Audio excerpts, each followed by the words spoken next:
Bismillahirrahmanirrahim. Assalamualaikum warahmatullahi wabarakatuh.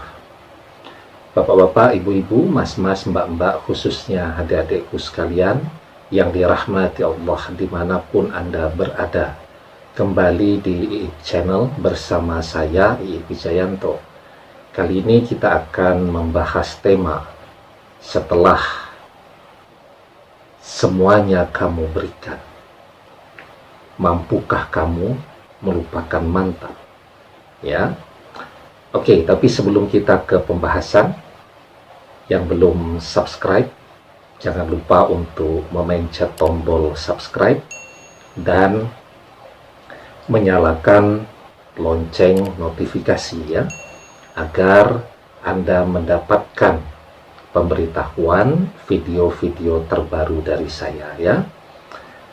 Insya Allah channel kita ini satu-satunya channel di dunia yang setiap hari mengupload minimal 3 video ya, pagi, siang, malam ya.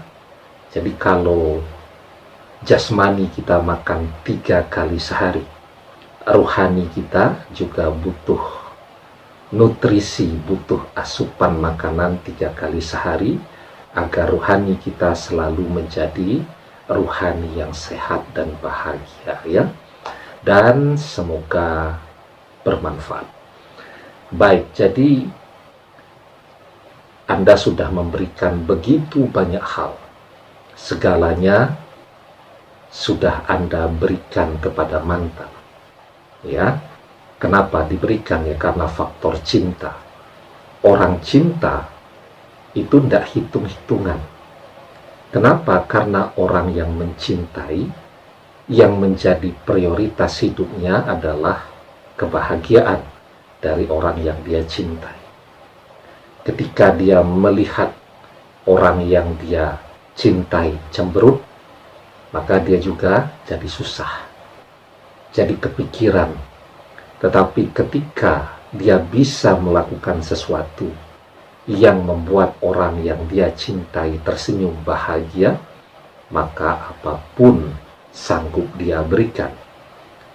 Tabungan tuh sudah bekerja selama bertahun-tahun agar orang yang dia cintai tersenyum bahagia. Makan di tempat-tempat yang mahal dan berkelas ya. Kemudian piknik ke tempat-tempat yang juga berkelas.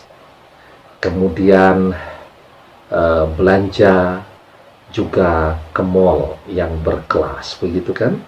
Nah, dan setiap melakukan aktivitas itu, dia tersenyum bahagia, maka Anda juga merasa bahagia.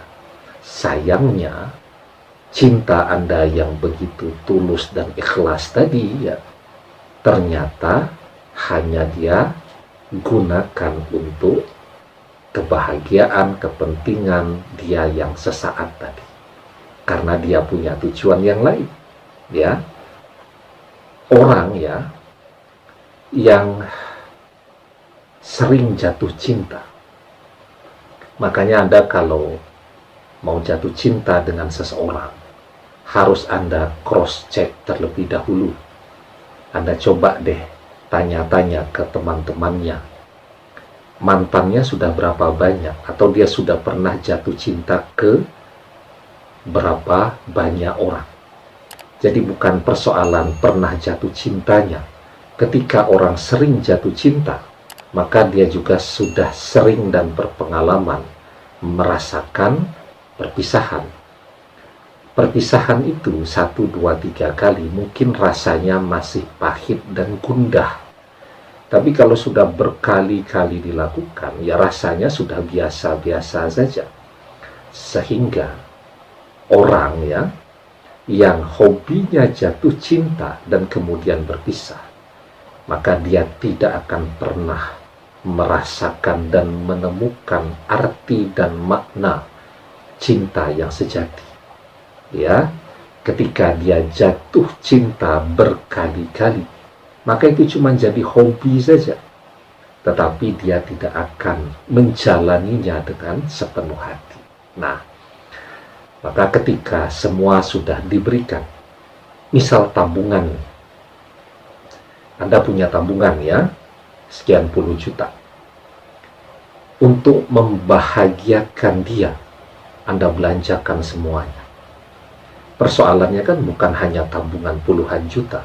Untuk mendapatkannya tadi, itu kan juga butuh kerja keras selama bertahun-tahun. Ya, jadi sudahlah sekarang tidak punya tabungan lagi. Rugi waktu kan ketika mengumpulkan ya tabungan tadi ya dengan berbagai planning dan perencanaan kan. Kemudian dia pergi juga dari kehidupan kita ya. Nah, pertanyaannya, Anda bisa ikhlas atau tidak?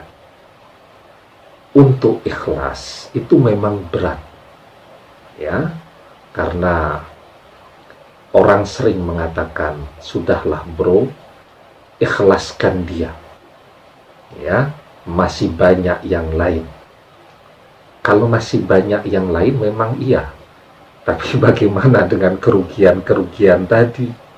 Karena memulai segala sesuatu dari nol lagi, tentu itu akan beratnya luar biasa ya.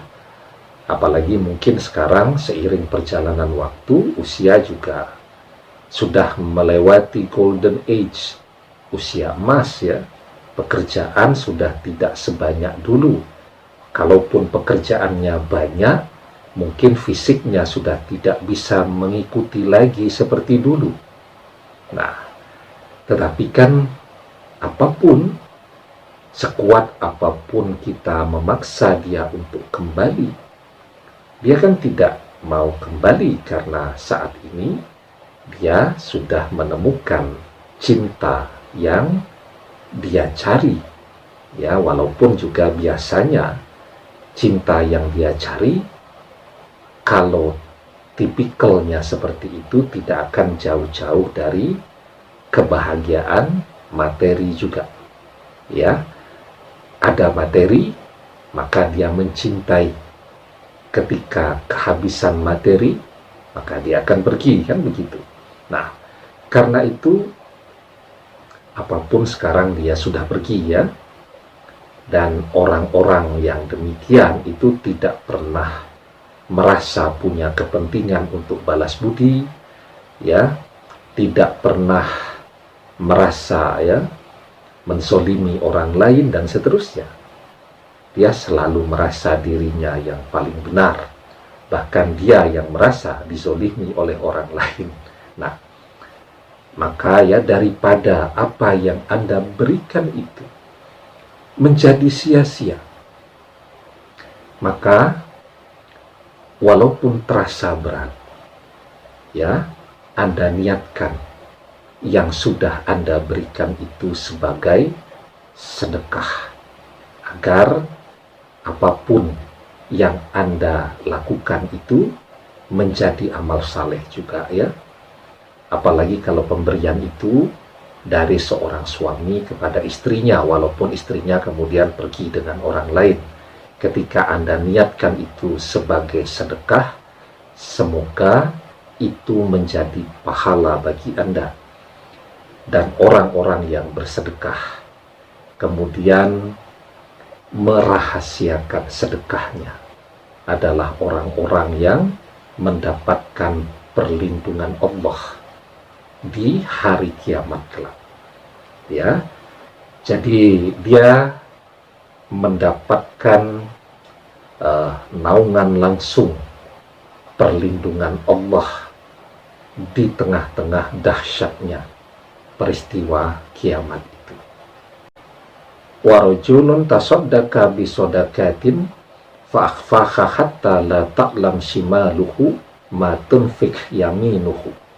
Seseorang yang bersedekah kemudian ia menyembunyikannya sehingga tangan kirinya tidak mengetahui apa yang disedekahkan oleh tangan kanannya.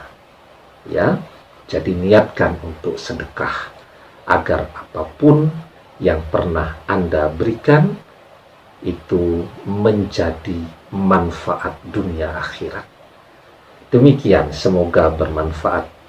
Wallahu a'lam bishawab, billahi taufik wal hidayah. Assalamualaikum warahmatullahi wabarakatuh.